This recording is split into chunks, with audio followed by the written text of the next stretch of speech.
Hello, this is Chris Kobe with the League of Women Voters of Portland, and you are watching the Video Voters Guide or listening to our podcast. We're here today to talk with candidates running in the May 19, 2026 primary election. We're grateful for the support of the Carol and Velma Sailing Foundation, the Weiss Foundation, the Sarah Fruing Foundation, members of the League of Women Voters of Portland, and our media partner, Metro East Community Media. With me is Peter Klym, running for the office of Oregon Circuit Court, Fourth Circuit, position 12. Did I get that right, Peter? Correct. Okay. Welcome, Peter, and please tell us a little bit about yourself and why you are running for this office. Yeah, thanks for having me. This is a really valuable service that you do for the community and for voters. I appreciate it. So I'm currently an appellate public defender, and what that means is I represent indigent clients in the Court of Appeals and the Supreme Court. I My job is to review trial transcripts from across the state and to try to identify the errors that trial judges have made and try to get those errors corrected. So that makes me uniquely suited to the work of a trial judge because I can avoid many of the mistakes that trial judges make that result in convictions being overturned and cases being sent back for retrial, which costs the community resources. It uses public defenders and prosecutors' time, and we can save that time so they can work on other cases. After law school, I clerked for a United States District Court judge, working primarily on complex civil motions. Then I did voter protection work on the 2016 presidential campaign. Following that, I worked as a trial level public defender in the Multnomah County Circuit Court, where I represented over 500 clients in thousands of hearings and dozens of trials. The vast majority of the work of the Multnomah County Circuit Court is criminal in nature. My trial work means that I'm ready to handle the extremely busy and fast-paced dockets at that court. Okay. What, if any, criminal sentencing reforms would you support? So it's important to note that a trial judge is not a policymaker. The role is to apply the law as written by the legislature and as interpreted by the appellate courts, and that's what I will do. But I would bring to the bench some underlying beliefs and knowledge, and that includes that our society over incarcerates children and adults.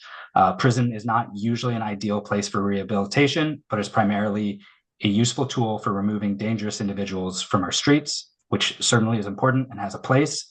But prison itself creates enormous barriers for individuals that can be hard to overcome when they are released, such as the loss of social or family connections.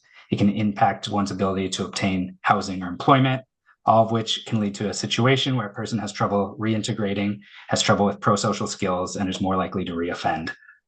Oregon uses a sentencing grid system for felony offenses, and that's good because it provides some uniformity and ensures that we apply criminal laws somewhat uniformly to all individuals, and it can help mitigate the implicit or explicit biases of individual judges during sentencing.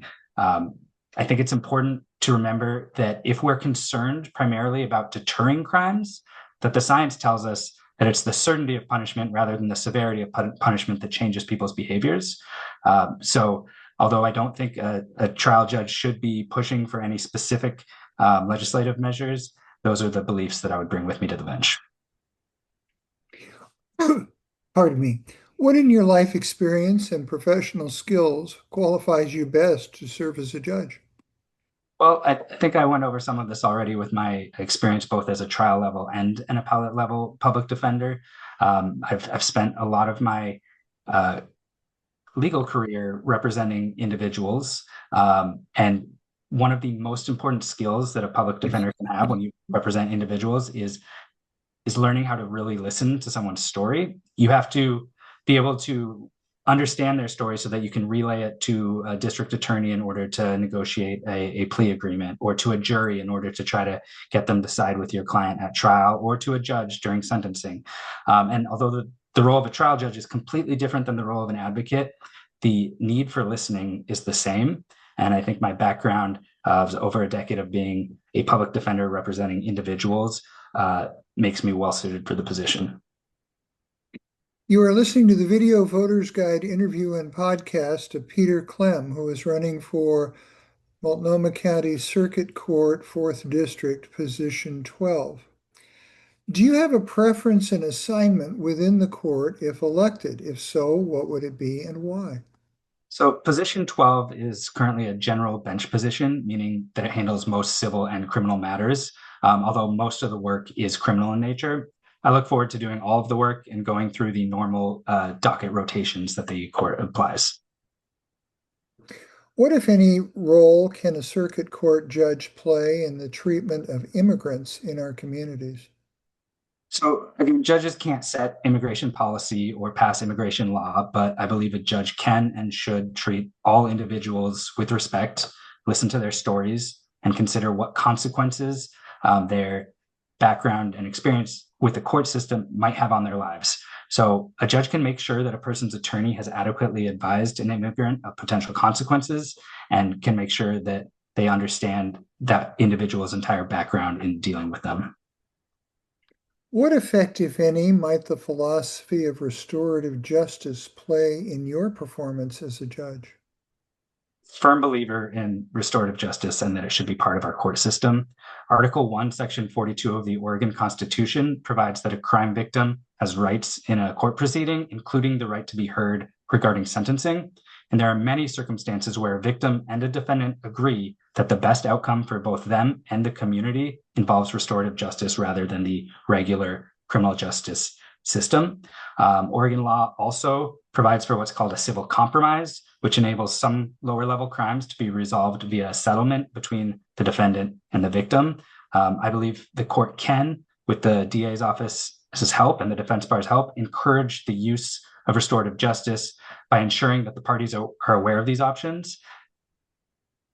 Okay. What, if any, changes in the Oregon jury system do you think should be considered?